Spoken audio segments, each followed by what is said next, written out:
Hi, I'm Jason, the garden assistant here at Gorman Heritage Farm, and today we're talking about planting seeds. And there are really two methods for starting seeds for your annual vegetable crops. There is direct seeding, which is the process of directly planting the seed into your soil outside in your garden bed and growing it to maturity from seed, and seed starting, which is the process of beginning seeds in a controlled environment such as this, our propagation greenhouse, which we call the germination station, and transplanting that seed plug out into the soil when the weather is warmer, usually after that final frost date.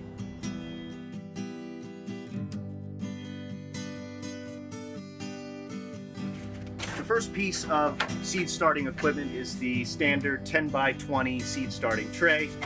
10 by 20 refers to the rough dimensions, 10 inches wide, 20 inches long, and we call that a 10-20.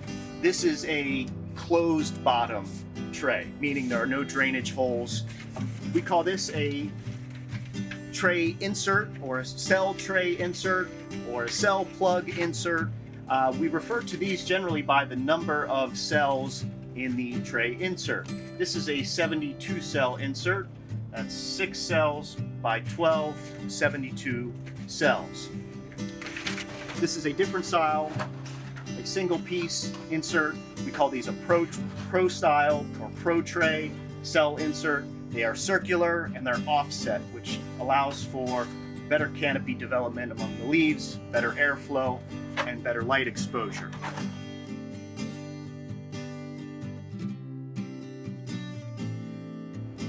So a quality starter soil mix is key to a good seed start. We use a product that comes to us from Earth Foods, which is up in northern Ohio. We buy their product, which is called Seed Catapult. It is a professional organic growing mix. The term professional is an industry standard term, so look for that when buying soil amendments and seed starting mixes. The professional growing mix comes as is, ready to use and ready to start seeds. However, we do add both perlite and vermiculite to our seed starting mix. The perlite and vermiculite stretch the growing material a little bit further, allow us to get more out of it. The perlite also creates a nice soil structure, creating macro and micro pores and areas for roots and water to get in there. The vermiculite also adds an even finer spacing and soil structure. We do 1 cubic foot of soil, which is 1 bag, 1 big scoop of vermiculite, and 4 big scoops of perlite. It's good to have good loose soil for starting seeds in. You probably would not want to go to your backyard and dig out heavy clay soils to start your seeds in. It needs to be light and fluffy, kind of that consistency of chocolate cake.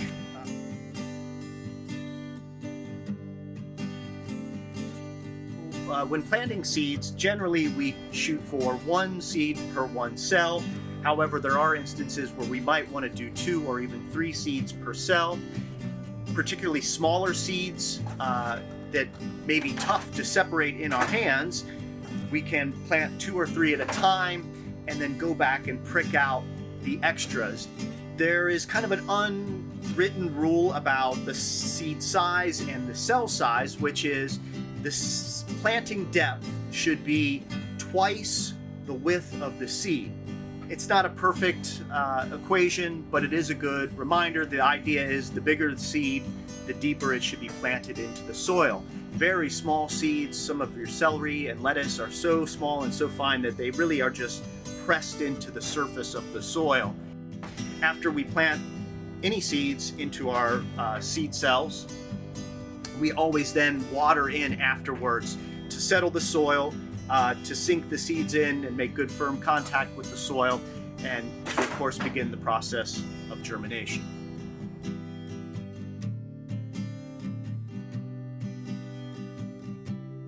Another key piece of equipment is the heat mat or seedling mat, which is what's underneath these 4 trays here. Starting seeds in a propagation greenhouse or at home you have the ability to start your seeds in a nearly perfectly controlled environment. Seeds prefer warm soil. Think of spring and the conditions of early summer, which are ideal for germinating seedlings. The seed mat, the heat mat, raises the ambient temperature 10 to 20 degrees above air temperature.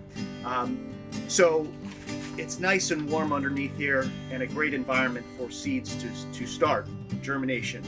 The heat mat is generally necessary for starting seeds, especially in this semi-climate controlled greenhouse such as this. The air temperatures are just so cool that we need that additional temperature at the root zone in order to germinate the seeds. In your home, it might be a different story, depending on how warm and humid the conditions of your home are. So the propagation greenhouse, or the germination station as we call it, has the full benefit of full sun exposure. Starting seeds in your home probably is going to require additional light, unless you have some sort of south-facing sunroom or giant south-facing window in front of which to place your seed trays.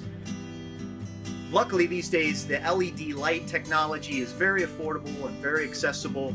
There are a lot of options out there that you could comfortably tuck into a corner of your kitchen or basement and start 4 cell trays such as this on a heat mat such as this, and have a good start to your home garden in a 20 by 48 inch space in your home.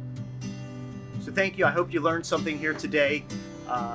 Every time that seeds sprout from the soil, it's an exciting experience. So we hope that you get a chance to experience that excitement at home, starting seeds in your home garden, whether it's directly in the soil or starting seeds to be transplanted in your garden later.